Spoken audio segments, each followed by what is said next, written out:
So when I was still a child living at home and all of this stuff started piquing my interest, it was easy to follow the moon phases and things like that and make that part of my practice because I didn't need anything else. All I needed was the sky and maybe a computer to be able to look up information, or the library. And that's really where I got started. I started following moon phases and then just gradually learned more and more and more. When I started feeling overwhelmed, I would kind of back off and be like, I think I have enough information for now and I can make my practice around what I do know. And then I was like, well, I understand all of this and I feel like I need more information now. And I would go back to astrology and learn more. We know that you were born magical. We know that you are intuitive, and we know that you are brimming with everyday enchantment. Here at the Sisters Enchanted, we believe in intention, we believe in intuition, and we believe in everyday magic. Welcome in to the Expedition to Soul podcast. Welcome to this episode of the Expedition to Soul podcast. I'm Sara, founder of the Sisters Enchanted, and today we have a special guest who is perfect for Expedition to Soul, because that's pretty much what she does, is take people on an expedition to soul through astrology. So welcome to Nicole Koehlmoos. Nicole Koehlmoos. You have to say your own last name, from Arcane Astrology. Nicole is one of our community members. She was an astrology student of ours and is spreading her wings and flying as an astrology reader. So welcome, Nicole. Thank you. It's great to be here. It's amazing to have you here. I've had the privilege to get to know you over the past few months. And I love to talk astrology, especially with people who know it better than I do, because I'm like a super amateur. But we have some people who've graduated our astrology program, or who even are still not finishing it up, who and our teachers who just run circles around me in astrology. So I'm excited to talk with you today. Nicole, before we talk about astrology though, can you tell everybody a little bit about who you are? Because you have a pretty fascinating life. Yeah, so I'm Nicole Koehlmoos, and I do read astrology, and I travel across the country with my partner. We move about every 3 months with his job. He is a traveling surgical technologist. So it's very exciting. We get to see all different things. We get to go to all the festivals around everywhere. It's a lot of fun. That is very, very cool. So this is not astrology related, but I think we know the best thing about traveling around is that you get to experience all these things, but what is the worst thing about traveling around? You're always meeting new people, so you never find your community. So one of the best things about living in a place for a while is you do start to form that community. You start to feel like you fit in and all of that sort of thing. When you travel so much and you're only there for 3 months, you just start to form that community and you're moving again. Yeah. So I think that's the worst part. And that's why it's so great to have communities online like yours. Yeah. Well, I must agree, because I don't travel like you do by any means. We have a permanent home, but we spend about 5 months of the year on the road when you add it all together. And, I find it challenging to really commit to anything, and get in those grooves of I have kids and, things they might do. It's hard because we would miss half of it. Or getting involved in a community myself, that's challenging because I'd miss half of it. So I like online stuff because I can take it anywhere. Yeah, for sure. Okay, so astrology. Firstly, what made you dip your toes into the wild world of astrology? It's one of the things I first got into when I got into witchery. So when I was still a child living at home and all of this stuff started piquing my interest, it was easy to follow the moon phases and things like that and make that part of my practice because I didn't need anything else. All I needed was the sky and maybe a computer to be able to look up information, or the library.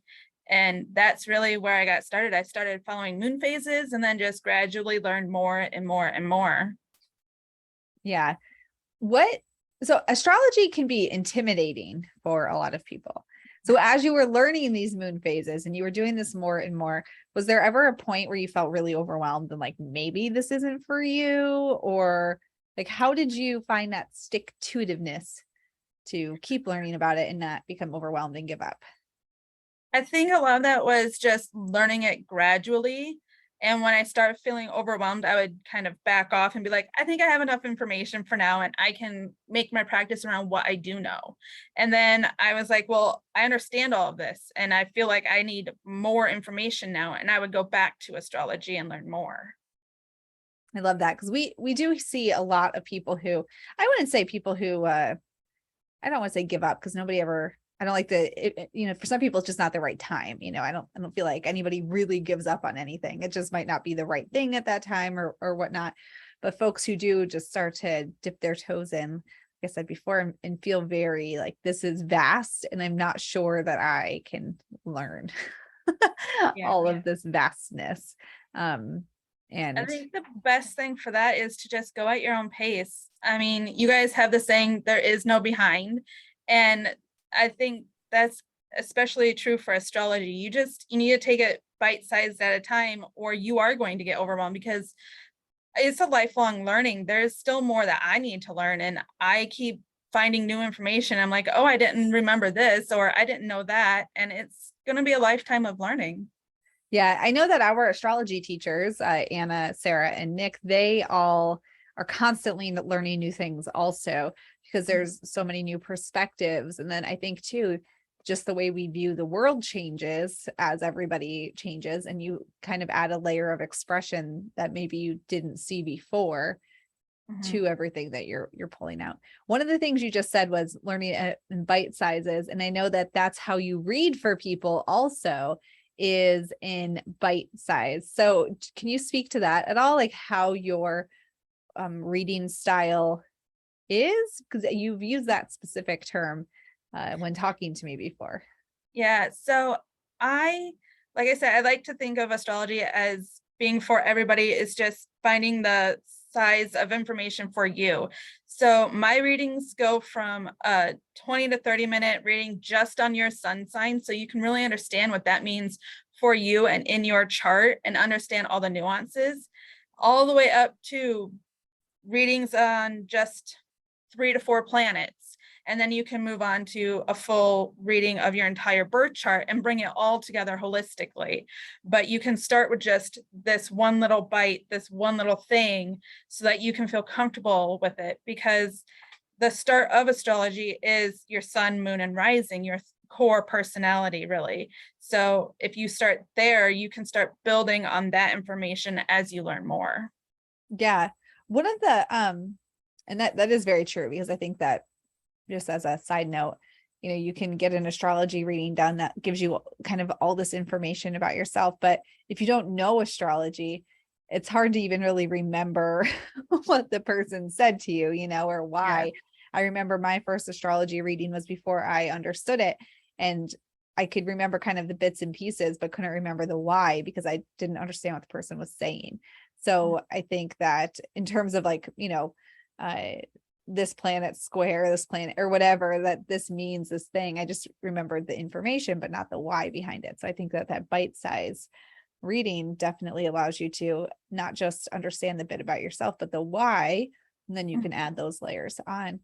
Another thing I've heard you say about reading astrology or doing astrology readings is this idea that for people to find their strengths in their birth chart rather than their weaknesses, which I think is very unique, because when we look at our astrology program and the people who ask questions, not all the time, but and I see this with everything we teach, even holistic witchery, with shadow work, people wanting to know why they have their faults, like, why am I like this?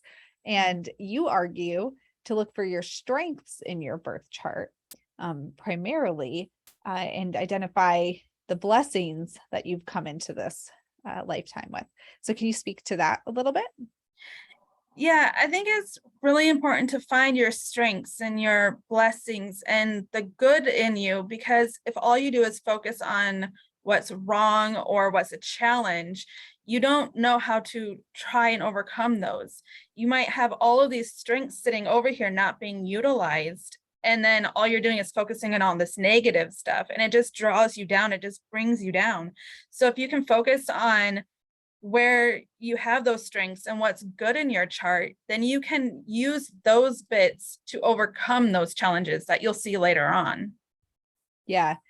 Yeah. I like that, because I have this saying in my just life and here at the Sisters Enchanted, that I'm way more interested in somebody's strengths than I am their weaknesses. Because if it's truly a weakness for you, I mean, if we think about the strengths you have, if you spend time just making your strengths even stronger, how much you can do in your life versus spending time improving weaknesses.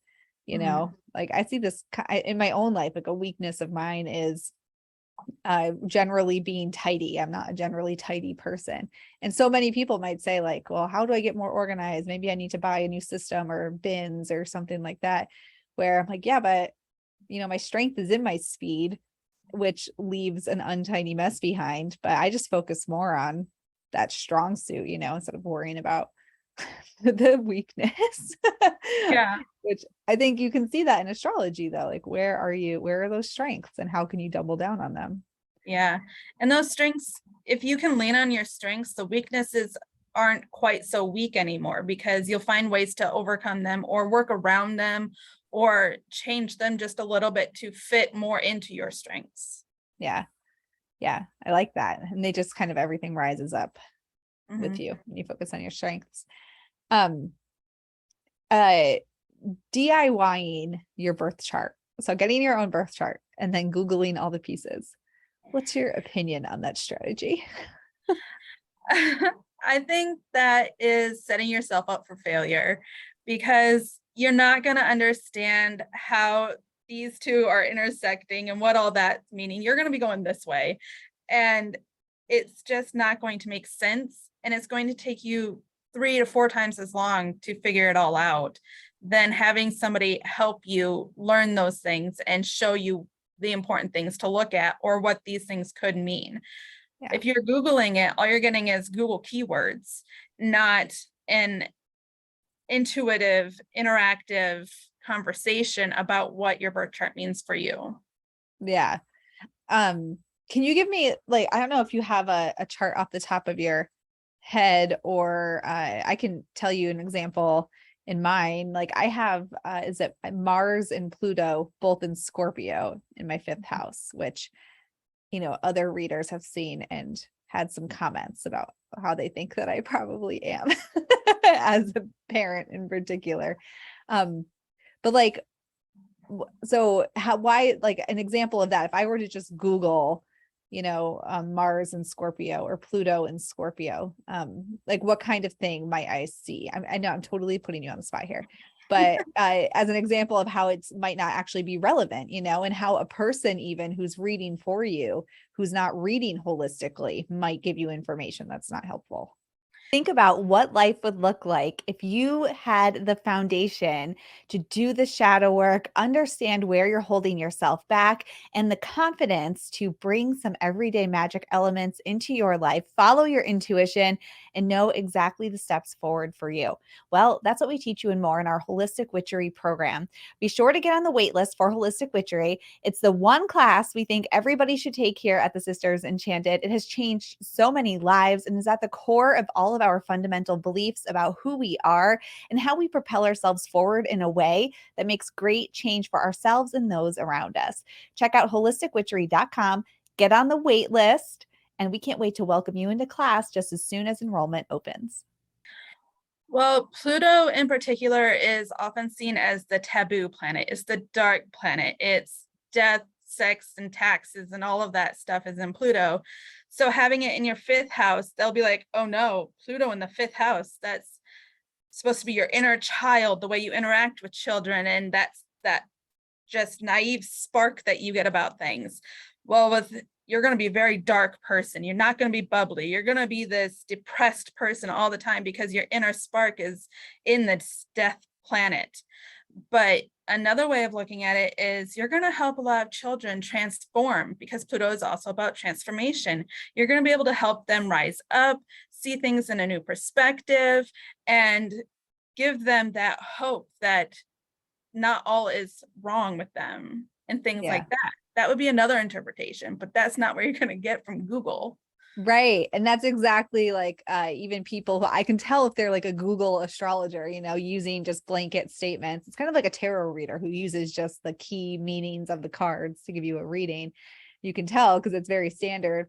And I can tell when it's like a Google astrologer because they always say, I have no business with being with kids, but yet it's one of the things I'm the very best at in life. And none of it's like the opposite of what you're saying will be true. But if you look at my whole chart, you might see that in other areas where oh, you have this, but you have all of this, which is probably also like counterbalancing this that you have there. And so that's a really good example that I know I've had in readings where people have totally just gone like standard interpretation or a Google reader because it's not relevant at all. Yet that's the thing that comes up. It's like doom and gloom. Keep her away from the children. Yeah. And that's not good. Like that's not helpful when you try to DIY it and then you see these things that you think are accurate about yourself. Yeah. And like you said, it's not finding your strengths either. No.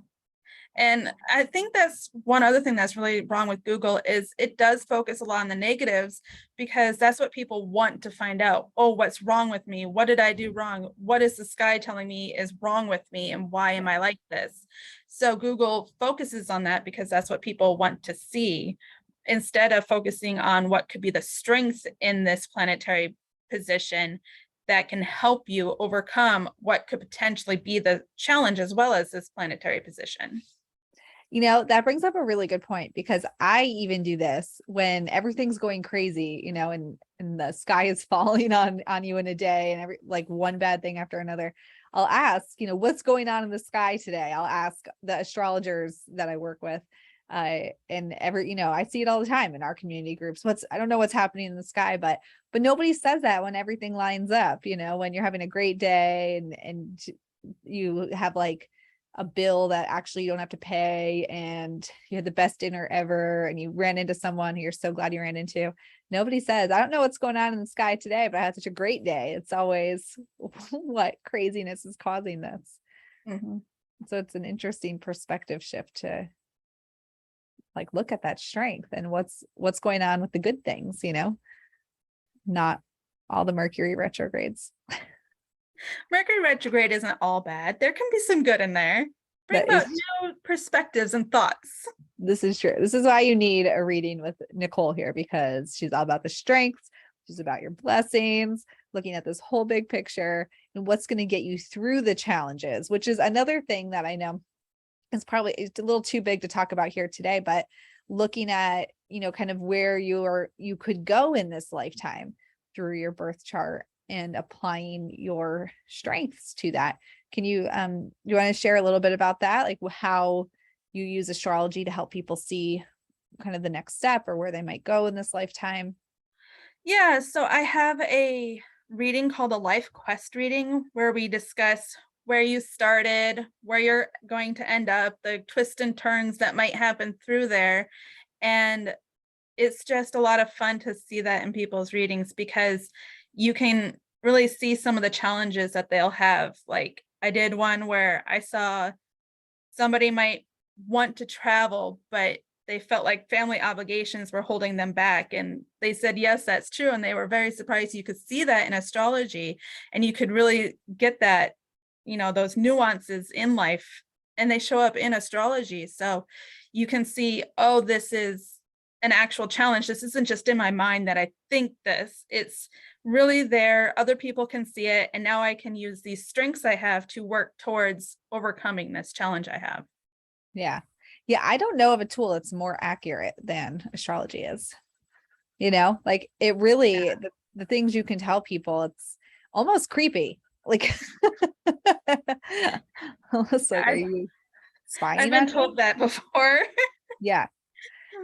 But that's what I love about it is that it really just lays it all out there and there's no denying, the accuracy of it because it's Mhm. so obvious. All right. Well, let's play a little game here of this or that so we can get to know you better before we round out here. So I'll ask you two things and you got to pick which one you prefer. Okay. All right. I only have 6 on my list.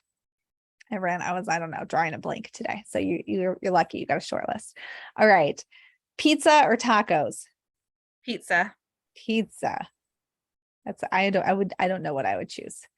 If somebody asks me, I put them together and say taco pizza. Are you a morning person or a night person? Night person. Yeah. Mhm. That always fascinates me because I'm such a morning person. I worked overnights for about 6 or 7 years and I loved it. Really? Yeah. Oh my goodness. I'd be like falling asleep on the floor. Like somebody come get me. Do you like tea or coffee? Both. Yeah. What's your morning go-to? Do you have a morning go-to? Coffee in the morning, tea in the afternoon. I get that.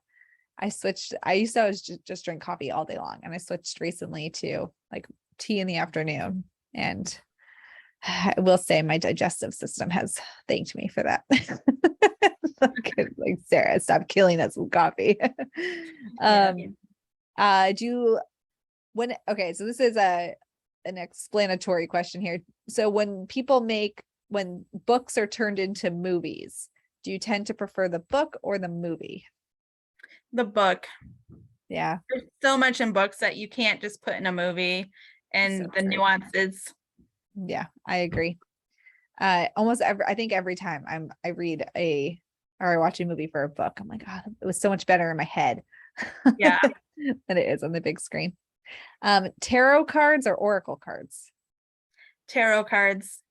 Yeah. Is there a reason why, or just I like that tarot, you can be more intuitive with it. I feel like oracle cards, they all have their own little snippet in the booklet. And so often you need that in order to know what the card means, really. Whereas tarot, you just go off the symbols and you can be more intuitive with it. Yeah, I do like tarot personally. Okay. And then this last one, do you prefer being on like a big body of water or near one, or being inland, like either the mountains or a forest or the plains? Water, definitely water. Yeah. So you've moved around. What's your favorite body of water that you've been to? Um, I'll have to say the Pacific Ocean. Yeah. Hmm. So have you been to the other coast? Yes. Okay. So what makes you like the Pacific Ocean? Because I've never been to the Pacific Ocean, but I live on the East Coast. So you have to tell me why. I just, it might have been when I was there. We were in Oregon for a while and just watching all the waves come up and all of that. It was just really fabulous time there. When were you in the East Coast or on the East Coast? Or you might have been in different places, but We actually just got back from the East Coast. We were in Virginia and Maine. oh, so Mhm. I that's fascinating to me. I'm sorry, because it's two very different like areas, but I would think Maine is more like the Pacific than Virginia, maybe. I don't know. I have no idea really, but I'm just thinking about how that would be. And I do know here that depending where you are on the East Coast, like more north versus more south, the water is not always as clear and as nice, or there might be no waves or really like no action, pretty still. So anyway, that was a tangent of a thought. Yeah, I like both oceans. So I mean, it's just great to be near the ocean. Yeah, I agree. I love being near the ocean. I also love being in the mountains, which is probably why I like where I live in Connecticut, because I can be in the mountains or next to the ocean in like an hour, either way, or a city or anywhere. And it's my most favorite. Okay. So Nicole, arcaneastrology.com is your website, Yes. and you have readings on there and all of the good things to find out. Do you have a piece of advice for a person who might be considering getting a reading, like what they should look for in a reading or have prepared, anything like that before I let you go? If you're looking for a reading, try to find one that speaks to you. Don't get one just because it's the only astrologer that you know of and these are the readings that they have. There are so many astrologers out there and we all have our own perspectives, our own way of looking at things and reading things. So find the one that speaks to you and sounds right for you, because there's no point in paying for a reading if you're either going to be overwhelmed or you don't feel like the person's going to be a good fit. Yeah, I agree. And I think too that, like, just to your point, that people might present information in a different way also. So having that great personality fit, which is why I like what you're doing, focusing on people's strengths and the blessings they came here with, and not so much like a reading that I had where the person was like, stay away from children. Like, what? I'm an excellent mom. It's crazy. Anyway. All right. So Nicole at arcaneastrology.com. You can find Nicole there, and we will put Nicole's link in all the places where you might find links as well. And as one of our community members, I can vouch for Nicole, and I 10 out of 10 recommend. So head on over there at arcaneastrology.com and check her out. All right. Well, thank you so much for joining me for this. I appreciate it. Yes. Thank you for having me. It was a lot of fun. Yeah. All right, everybody. And Nicole's in our community groups too. So you can always find her there, tag her, anything like that. But until next time, I hope that you have an enchanted rest of your day ahead.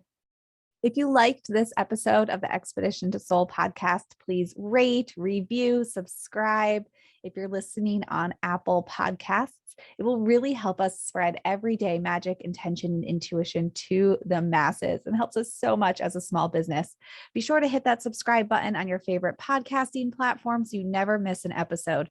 There are new episodes every Tuesday and astro forecasts for the week ahead every Friday. If there's any topics you'd want to hear, anything you want us to dive deeper into, shoot us an email at magic@thesistersenchanted.com. And as always, thank you so much for listening and being part of the community here at the Sisters Enchanted. And we'll see you in the next episode.